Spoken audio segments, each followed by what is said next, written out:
Number 4 سورۃ النساء آیت نمبر 64 تفسیر وما ارسلنا اور ہم نے نازل ہی نہیں کیا من رسول کوئی بھی رسول، یہ من جو ہے نا تاکید کے لیے لائیں کہ کوئی رسول ہم نے دنیا میں نہیں بھیجا الا مگر یہ کہ لیطاع باذن اللہ، کہ اللہ کے حکم سے، اللہ تعالی کے امر سے اس کی اطاعت کی جائے. یعنی ہر رسول علیہ الصلوۃ والسلام جو تھے وہ مطاع تھے، ان کی اطاعت ہونی ضروری تھی. اور اگر اس سے مراد یہ لے لیں کہ حضور اکبر صلی اللہ علیہ وسلم کے بارے میں نازل ہوئی ہے تو پھر یہ ہوگا کہ وما ارسلنا من رسول، ہم نے رسول صلی اللہ علیہ وسلم کو بس بھیجا ہی اس لیے ہے الا لیطاع، کہ تم ان کی اطاعت کرو باذن اللہ، اور اللہ کے فرمان سے اطاعت کرو، اللہ کے حکم سے. ایک تو رسالت کا منصب خود اس بات کا تقاضا کرتا ہے، اوپر سے اللہ کا حکم بھی یہی ہے کہ رسول اللہ صلی اللہ علیہ وسلم کی بات تم نے ماننی ہے. اور پھر اس سے یہ بھی معلوم ہوتا ہے کہ حضور اقدس صلی اللہ علیہ وسلم ہو یا کوئی بھی رسول ہو، اصل میں تو اللہ ہی کے حکم کی وجہ سے اطاعت کی گئی.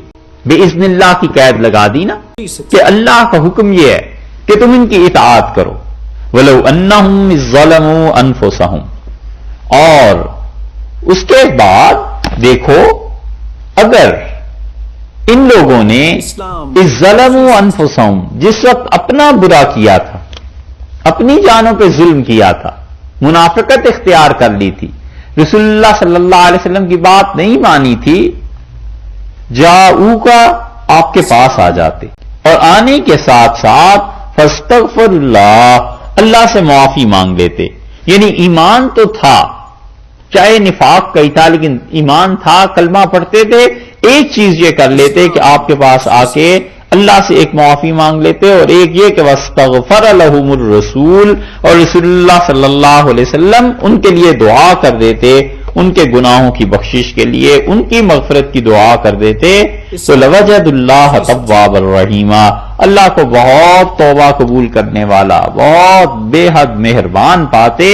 یہ دونوں چیزیں یعنی ان کا استغفار اور اس کے ساتھ ساتھ رسول اللہ صلی اللہ علیہ وسلم کی دعا انہیں معاف کرا دیتی. استغفار جو ہے اپنے مقام پر بہت بڑی حیثیت ہے اس کی. سورہ انفال میں ایک جگہ آ جائے گا، اس سے آپ دیکھیے، بلکہ اب دیکھ ہی لیجئے، سورہ انفال میں 10ویں پارے میں بالکل آخر پہ، 9ویں پارے کا بالکل آخر ہے. آیت نمبر اس سورہ انفال کی دیکھیے 32، 9واں پارہ سورہ انفال 8 نمبر سورت ہے، 32 نمبر آیت ہے اس کی.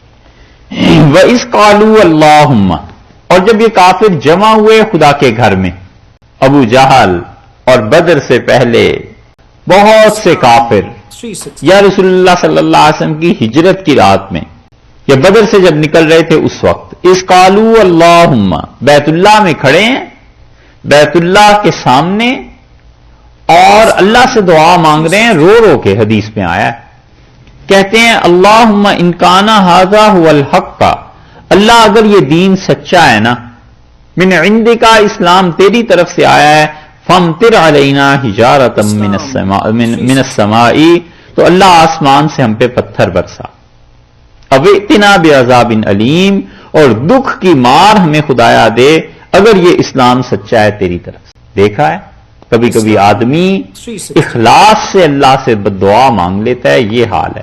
تو عقل کرے، بددعا کیوں دے، بددعا کیوں مانگے. یہ کہہ دیتے کہ اللہ اگر یہ دین واقعی تیری طرف سے ہے اور سچا ہے تو خدایا پھر ہمیں بھی اتباع کی توفیق دے، اور اللہ اگر یہ نہیں ہے تو ان ظالموں کو برباد کر، ختم ہو یہ قصہ. مکہ میں گھر گھر میں فساد مچ گیا. کہتے ہیں ابو جہل اس کے دوست، اللہم ان کان ھذا ھو الحق من عندک، اللہ اگر یہ دین سچا ہے تو نے بھیجا ہے، فامطر علینا حجارۃ من السماء، تو اللہ آسمان سے پتھر برسا ہم پہ، اویتنا بعذاب علیم، دکھ کی مار ہمیں دے. وما کان اللہ لیعذبہم، اور اللہ انہیں کیسے یہ عذاب دے دیتا، اللہ ہرگز انہیں عذاب نہ دیتا. کیوں؟ وانت فیہم، اس لیے کہ آپ جیسی شخصیت ابھی وہاں موجود، آپ ان میں موجود ہیں. آپ کے ہوتے ہوئے ہم عذاب نازل کر دیں، یہ آپ کی شان کے خلاف ہے. ایک وما کان اللہ معذبہم، اور اللہ ان کافروں کو عذاب نہیں دے گا وہم یستغفرون، جب تک کہ یہ اللہ سے معافی مانگتے رہیں۔ دیکھا ہے کافروں کو دو چیزوں نے عذاب سے بچا لیا، ایک حضور اقدس صلی اللہ علیہ وسلم کا ہونا اور ایک استغفار کرنا۔ جو صحابہ رضی اللہ عنہ میں سے بعد میں مسلمان ہو گئے نا اور صحابہ رضی اللہ عنہ میں شمار ہونے لگے، انہوں نے کہا، ان سے پوچھا گیا کہ یہ کیا تم استغفار کرتے تھے؟ اللہ نے قرآن میں کہا ہے، انہوں نے کہا رات کو سونے سے پہلے ہم اللہ سے معافی مانگتے رہتے تھے کہ خدایا جو گناہ ہو گئے معافی ہو جائے۔ اتنا کام ہے، اتنے کام کی چیز ہے استغفار کی کہ کافروں پر اللہ کا عذاب رک گیا، تو مومن استغفار کرے تو اس نے تو پھر کہنے ہی کیا۔ دیکھا یہ ہے چیز۔ اللہ تعالیٰ نے فرمایا ہے کہ اگر وہ خدا سے معافی مانگتے منافق اور رسول اللہ صلی اللہ علیہ وسلم ان کے لیے معافی کی درخواست دیتے تو اللہ کو بہت توبہ کا قبول کرنے والا، رحم فرمانے والا بات، بہت زیادہ یہ بات ہوتی۔